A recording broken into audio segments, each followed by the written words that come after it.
ওরে বাবা রে, ওরে আল্লাহ, মনে হয় জীবনটা ফিরা পাইলাম। কে দেখ দেখ কি হিমালয় পর্বত মানে জয় করে আইলাম। যেমন রোদ এমন উঁচু নিচু রাস্তা, এমন কি সুন্দর শান্তিতে বাতাসে বসে আছে। এরা তো খাবার না খায় থাকালেও ঘন্টার পর ঘন্টা। দেখছো এই জায়গায় কি সুন্দর পুকুর আছে, ওই যে মানুষটা কি সুন্দর ভিডিও করতেছে। জায়গাটা সুন্দর আছে, অনেক সুন্দর বাতাস আসতেছে, ঠান্ডা বাতাস। ভালো লাগে? অবশ্যই অনেক ভালো লাগতেছে। তুমি যে খালি কইলা যে না আইতে যাইতে যে কতগুলা টাকা ভাড়া লাগছে, ভাড়া দিকে তাকাইলে জীবনে একটা স্বাদ আলাদা আছে না? হ্যাঁ এটা অবশ্য ঠিক, ঘোরার মধ্যে অনেক বেশি আনন্দ আছে, ঘুরলে একঘেয়েমি দূর হয়। কিন্তু যে রোদ, এই রোদের জন্য আরো বেরোতে ইচ্ছা করে না। তো সেই জায়গায় আসার পরে ভালোই লাগতেছে। আমি 2বার গেলাম, স্মৃতিসৌধ, ওই জায়গা থেকে এই জায়গায় বেশি ভালো মনে হলো। বসো একটু। বস মুঝে আমার তো বাতাসে ভালো লাগছে। আচ্ছা বাহ, এসো মার কাছে এসো। এই যে না, এই তো দিকে এসো। কত সুন্দর জানি না জায়গাটা, আর জানা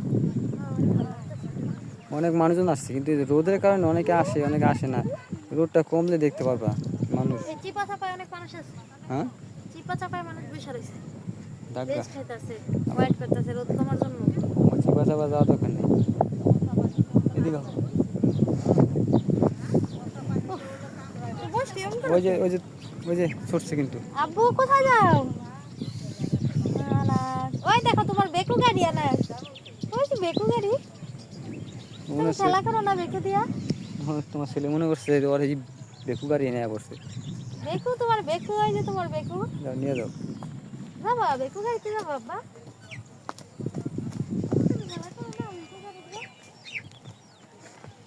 মনে করছে ওর বেকু গাড়ি এই জায়গায় পড়ছে, বুঝছো?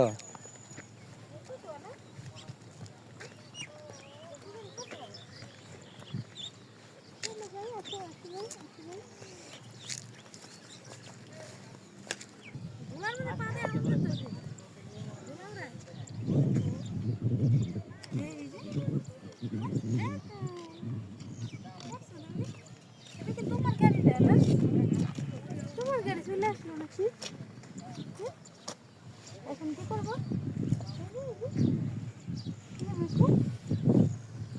তুমি বাসায় খেলা করো না এই গাড়িটা দিয়া?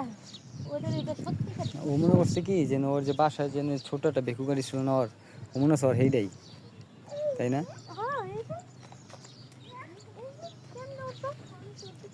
এটা দিয়ে এখানে এই যে গর্ত করছে এই জায়গায়। পুকুর বানাইবো? পুকুর নাই, মাটি তেমন না, ইটের ভাটার ওখানে কিছু একটা কাজ করতে পারে, জানি না। ওটাই। তারপরে গরম। আনাস, কই উঠছো? ওকে, ব্রেক করতে উঠছো? না মা সারিলে পড়ে যাবা, পড়ে যাবা। নামা নামা না, পড়ে যাবো পড়ে যাবো। চালাতে যাবা না? নামা।